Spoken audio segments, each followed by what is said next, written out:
So, what are some things that you can do once you are now in your new home?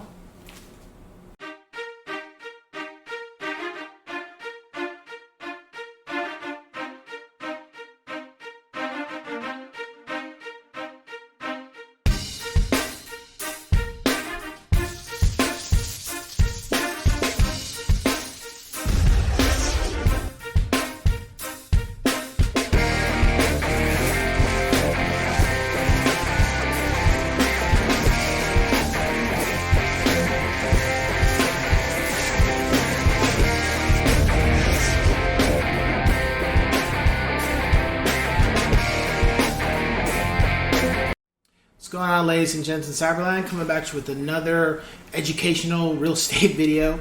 And this time we're going to talk about some activities you can do after you purchase your home. Now, you bought your house, you moved in, and you're just kind of thinking about what are some things we can just kind of do around here just to keep ourselves entertained and not necessarily have to spend money. Well, there's something that I like to call board games. You can sit down with your family, play a couple board games. You guys can do play some type of card games. You can also do scavenger hunts. I've done a scavenger hunt with my family in regards to purchasing a home. Well, not purchasing, but once we moved into our home, we did that. The other thing is, if you have the adequate amount of kitchen size and stuff, you guys can just come together and cook a recipe together as a family, celebrate, prepare the dinner table, the kids get the silverware out, get the cups and everything, have the nice, what's that thing, it's not a rug, but those things that covers the table, makes it look really elegant and stuff. Just put one of those out, maybe have some nice jazz music on, or something not too aggressive, like no punk rock or no hip hop, something really lax.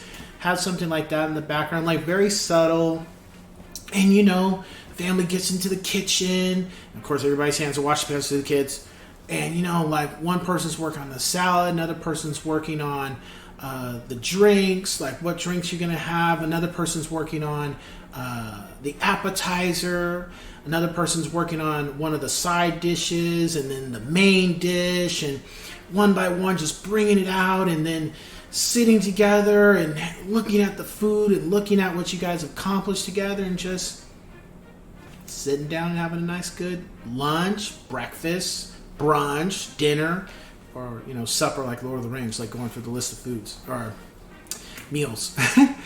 That's the thing you can do. Another activity you can do is you guys, and it's something I noticed off of The Simpsons, it's like you guys sit down and somebody reads a story.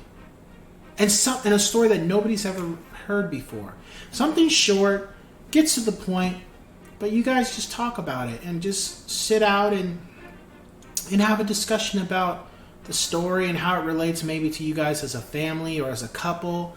That's another thing you guys can do too. It's just something to where you get everybody involved and everybody's interactive with each other. Another thing, which I've done with some relatives, is you can have a meditation hour. Like literally have some type of music going on and have all these mats out and have everybody just sit down after a long day, be in total comfort clothes, already had a shower, and you guys do a meditation hour where you guys are all meditating. And then when it's done, you guys come to and have a nice discussion with each other about what was it like, how did you feel, and your experience with it. It's just a way to get everybody to interact with each other and just, because, you get the home, and then once everything's moved, all right, back to the normal routine. Okay, school, work, exercise, getting ready for the next day. It's always a routine. Well, try to encompass some things where not everybody's going off doing their own thing, and everybody comes together and has an interactive type of experience, something like that. That would be cool. Another thing you can do as a family, another activity you can do, is camping. If your yard is big enough, even though you got the house, camp out in the backyard. Get your grill and put some marshmallows out and have some s'mores and, you know, camp out in the tent. Like, literally have some sleeping bags or sleeping stuff and be inside the tent and just be outside. You know, the house is completely shut down. You ain't got the electric on, the TV and all the electronics and stuff, and you guys are just outside enjoying yourself, enjoying just nature. If you have a good enough backyard, you know, just another thing you can do. So I've done a lot of these things too, by the way. So that's why another activity, you know, let's say you guys haven't started anything with the gardening yet. There's some things you'd like to do. Shoot, go to Home Depot, go to Lowe's, pick up a couple of those succulents, because, you know, we live in a drought kind of type of area. Succulents are not that expensive. Or go to a specialty store for like flowers and stuff, and make sure you got the right stuff so the, you know, the plants don't kill each other. And boom, you can do that. Like, plant some stuff, make the house look even more beautiful in the front yard. Do it in the back. Oh, and the other thing, make a compost bin. And I'm going to say this because I've done this, and don't do what I did, but we make compost bin. So what is a compost bin? A compost bin is where you just put all your garbage, not all the garbage, but certain types of garbage, like eggshells, apple cores, watermelon rinds, you know, banana peels, stuff that is not acidy, and don't put dairy or meat. And you put it in a bin. Make sure you have a good amount of holes. Normally a nice big water barrel. They're normally about anywhere from 70 to 100 by 100 bucks, this big. And put everything in there. Make sure you have it on something where you find a way to turn it and have an opening to where when you want to put stuff in and take compost out.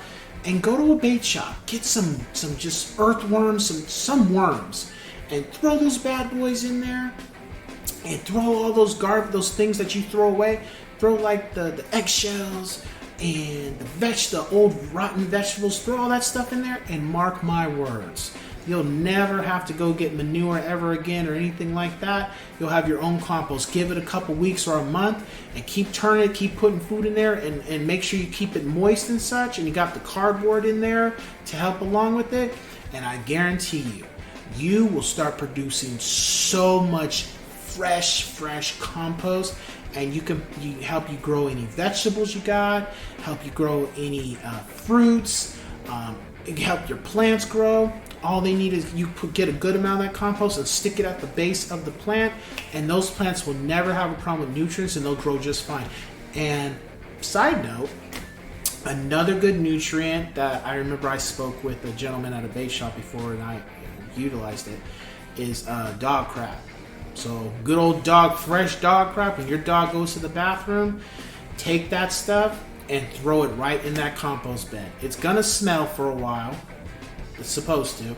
But the earthworms or the red worms, whichever ones you get, they will go through that stuff. They will break it down, and they will go through that stuff, eat it, completely consume it, and what they spit out of their system is fresh compost that you can use to grow anything you got in your backyard or your front yard.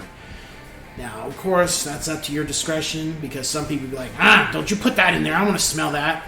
But I also say with compost, if it don't smell that bad, because manure, you know, the stuff you buy at the stores, it's got chemicals in it, but it smells awful too. So what's the difference? Dog crap, that's fresh, clean, no chemicals or anything, as opposed to what the store might have. Shoot, keep that stuff mixed up. Pour some of it out. Use make your hole cover big enough to get a shovel out to scoop stuff out, and boom, there you go. And it works. I've done it. Just don't do what I did, where you put a compost bin on the ground, because when you gotta move it around and shake it around, unfortunately, over time, the compost bin got heavy, and started hurting my back. So get something where it's stationary, where you ain't bending over to do stuff with it. Make it easier for yourself. Besides those things, have I gone through anything else? No, No, I guess that's it. Yeah, that'd be it. So these are some things you can do as a family unit or as a husband and wife, things you guys can do once you got your house, you moved everything in. You don't just want to be like, okay, turn on the TV, okay, turn on the electronics. Let's do something more where we're working together. Or even take up like painting something. Maybe do a collage of the whole house or something, or the outside, or, there's just things you can do. But anyway, I will catch you guys on the next one. Take care.